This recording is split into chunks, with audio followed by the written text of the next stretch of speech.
Kaswabe, this is the 2024 VinFast VF3 Baby SUV.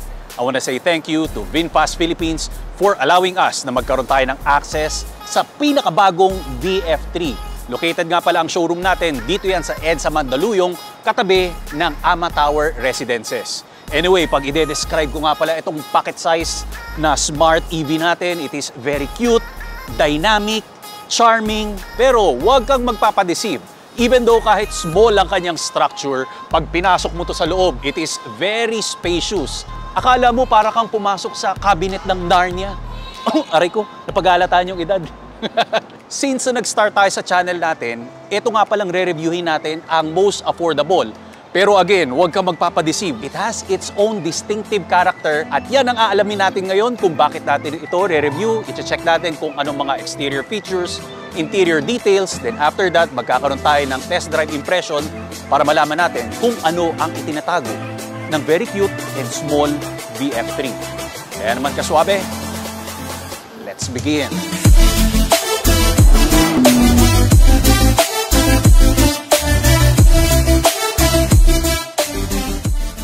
Kaswabe, let's start with the front fascia of this VF3. Pero nais ko munang sabihin na walang mainit na alingasaw dito coming from our electric vehicle kasi yan ang advantage pag hindi ka naka-combustion engine. Pwede mo siyang yakap-yakapin. Pero mainit lang talaga yung panahon. Let's talk about the looks, kaswabe. Pag sinabi natin na mga compact SUV, compact car, usually ang isipin natin, ay baka sa babae lang bagay yan. Pero ang advantage dito sa VF3, kung titingnan mo, macho pa rin, masculine yung look niya. So, ibig sabihin, sa babae, pwedeng panlalaki pa rin. Small yung size niya, pero meron siya ipagmamalaki. Naaalala ko rito, yung looks nga pala ng grille ng isang Da Bronco. Kasi meron siyang full panel dito na piano black katulad nito. Tapos meron kang mga maliliit na V-details dito, which is, meron siyang unique na itsura talaga. Yung signature natin na grille, ayan o, letter V dito sa gitna. Impressive din yung ground clearance niya. Isipin mo, ang liit na kotse, pero at least, ang taas ng kanyang ground clearance. Halogen nga pala yung mga main beam headlights natin. Kanina habang nasa showroom ako, dumaan ito, ipinark siya bago natin reviewin. Ang akala ko, nakakakita ako ng toy car. Ang liit-liit niya, ang cute-cute. Ang liit, mukha siyang batak, ang liksi niya. Ang naiisip ko parang sa athlete Carlos Yulo. Ikaw ba yan? Kidding aside, okay? Ang dimension niya is 123 inches, yung width niya naman is 66, and sa height naman is 62. Coming from a cutie car, meron siyang brutal na mga over fenders. Ayan o, ang kapal-kapal. Unique yung design niya. Kasi sa other segment or other automobile, hindi naman ganito yung mga design language eh. Pero ito, yan ang nagustuhan ko sa kanya, kahit maliit lang siya. This is 175, 75, and R16. Blacked out ventilated alloy wheels meron tayo dito rin. Naka-over fenders ka rito. Pag i-charge naman natin, available ang standard and fast charging. Yung. Oh. You have a piano black door opening handle. Hindi nga lang frameless ang ating window, but it's okay, it's all right, it's all good. Ang roof liner niya naman, ito ang design.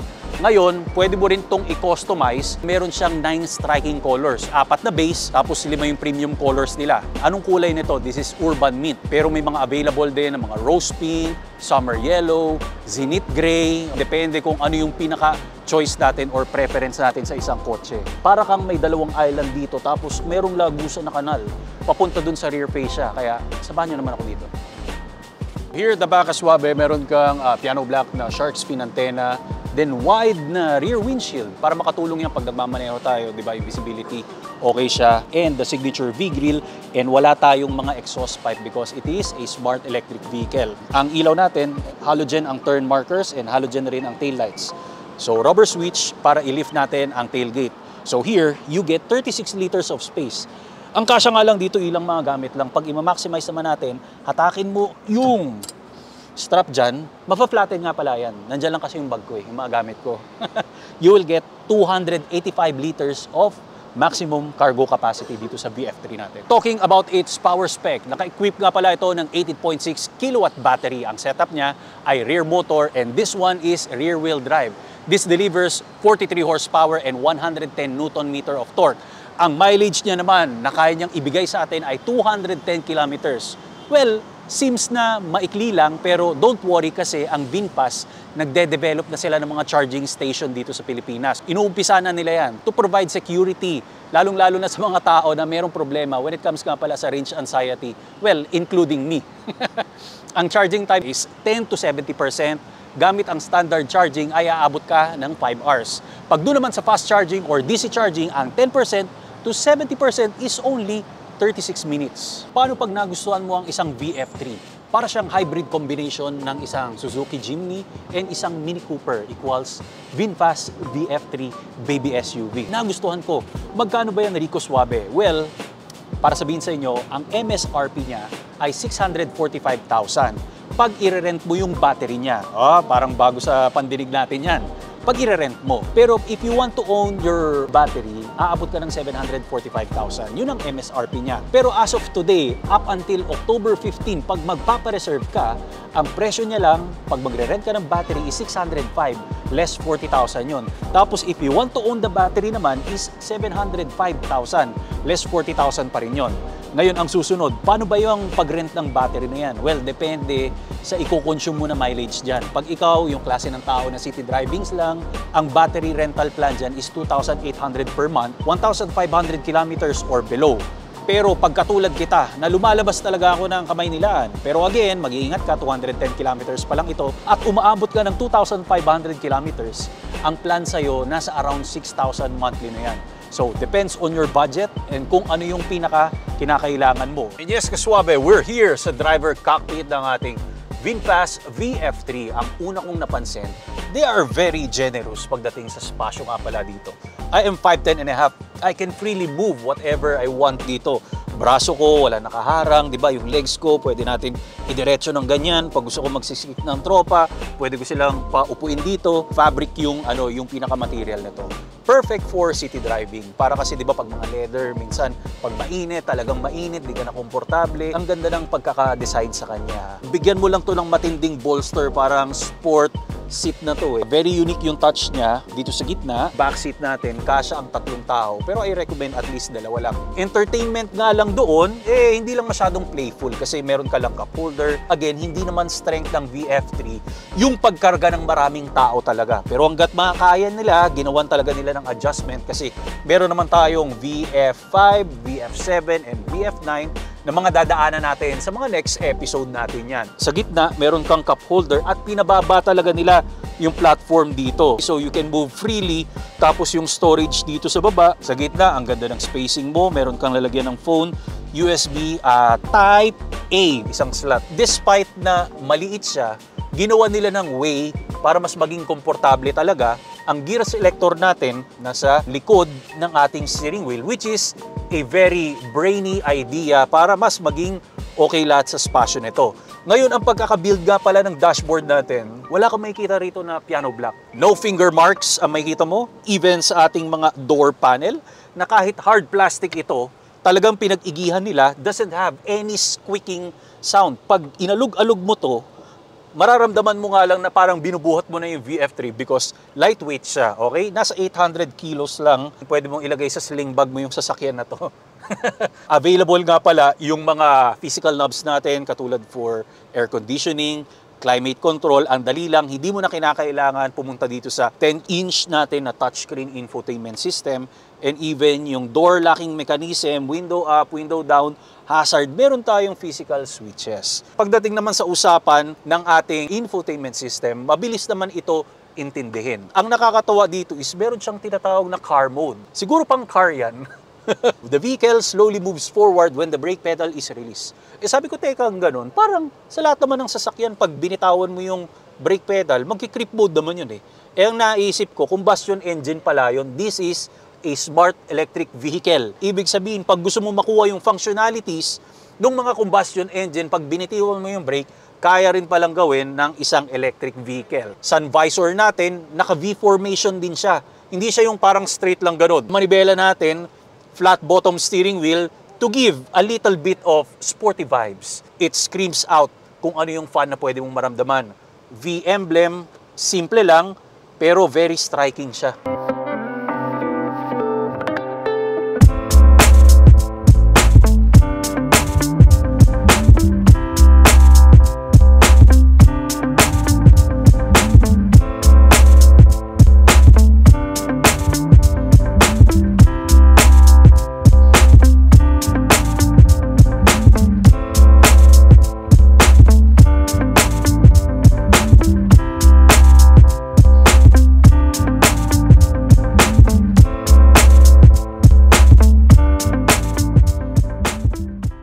Kaswabe, we are behind the wheel of the VinFast VF3. That stands for very fun and very fashionable. Kaswabe, we have the rose pink for test drive impressions. I've noticed while cruising, feeling masculine kagad ito behind the wheel. Great outward visibility at kitang-kita ko yung dulo ng hood maski cutify ang ating mini SUV. Easy handling from its power steering wheel, which is maganda yung feedback at saktong-sakto yung pag-complement ng weight. Hindi malikot at hindi rin palaban. Nagkamali pa nga ako ng way pero super bilis bumuelta dahil less effort na. Like those larger automobile na kailangan mong mag-backing para makabuelo sa lilikuan. Gusto ko lang rin ibulgar na alam mo ba, maski 700k at murang-mura yung kotse natin, hindi posibleng mangyari na hindi ito papansinin ng mga tao sa road. Matanda, bata, bagets, maitim o maputi, single or taken talaga naman attention grabber ito. Pinatindihan ng exterior design na bago sa paningin ng mga tao kasi. Kulang na lang kumuha sila ng remote control para i-command ito pauwi sa bahay nila. Sapat na sapat ang hatak at bilis nito para sa kanyang maliit na size, pero ramdam pa din ang tuloy-tuloy na precision galing sa electric motor. Para sa akin, okay lang mag-own ng electric vehicle kasi ano na yan unti-unti naiintindihan na ng mga Pilipino, ng mga consumers kung ano yung future na hinaharap natin, kung paano nakakapagtipid, 'di ba? So kulang na lang talaga yung mga outlet and charging points, which is ayun yung ini-improve nila. And kasama sa mission and vision ng ng VinFast, ng VinFast. At least una natin nahawakan na VF3. Alam mo, very for me na attractive siya. You want to own one pag na maneho mo in this segment. Most affordable siya na nakita namin na electric vehicle. Pero yung use niya kasi talagang damang-dama mo kung para saan siya gagamitin. Hindi siya yung naliligaw na segment na parang alanganin ako na pag kinuha ko to, para saan ko gagamitin. Ito ang linaw ng objective niya. Pag kumuha ka ng ganito, di ba? Perfect for city driving. It's a car with a purpose for sure. Yes. Di ba? It's not meant for long drive. Let's be honest. Lalo na EV, syempre nandun yung takot na paano pag naubusan ako ng battery, what if hindi umabot. Yes, nandun yun, pero like you said, ito talaga very advisable for city driving. Dito day, pasok ka, or for example, gala, ganon, Saturday drive, ganon. Kaya kasi although with this limited range of 210 km, marami ka pa rin magagawa for that di ba? So, lalo na pag nag-improve na yung mga charging ports, hindi mawawala na yun mabubura na yung fear mo of yun nga, range anxiety. Range anxiety dito company yun nga. Kaya ayun lang, parang be mindful lang. Kung telepono mo, alam mo malulubat, kailangan meron ka ng second plan na what if eto nangyari. So, kailangan talaga naka-ready for battery charge siya, 80%. Diba? Puno ka na o para pag kung saan ka man pupunta. Anyway, kung city driving, makakabalik ka naman kagad. Average siguro niyan, 40 kilometers, 50 kilometers. So, yun lang, di ba? At least for ang tingin ko, 210 will be good for a 1 week travel kung magta-travel ka around 30 to 35 kilometers. Or pag uwi mo, charge mo agad. Oo. Diba? While you're sleeping. Ulitin ko lang na totoong super comfy ito once you taste the experience driving this baby SUV because of its very spacious cabin na kahit 6-footer, kayang idiretso ang paa dito At sakto pa dahil kasya ang kids or any grocery items that can be carried with ease. Kung araw-araw mo itong gagamitin, maging maingat ka lang Kaswabe at huwag makipagsabayan sa mga kamote sa kalsada dahil kuhang-kuha nito ang mataas na atensyon. Enjoyin mo lang ang moment at magpasalamat dahil ito na ang pinapangarap mong kukumpleto sa iyong goal bucket list. Paalala ko lang Kaswabe na follow me and hit the notification bell para sa continued support at paglaki ng ating Kaswabe Nation. Maraming salamat, God bless, more power and more performance.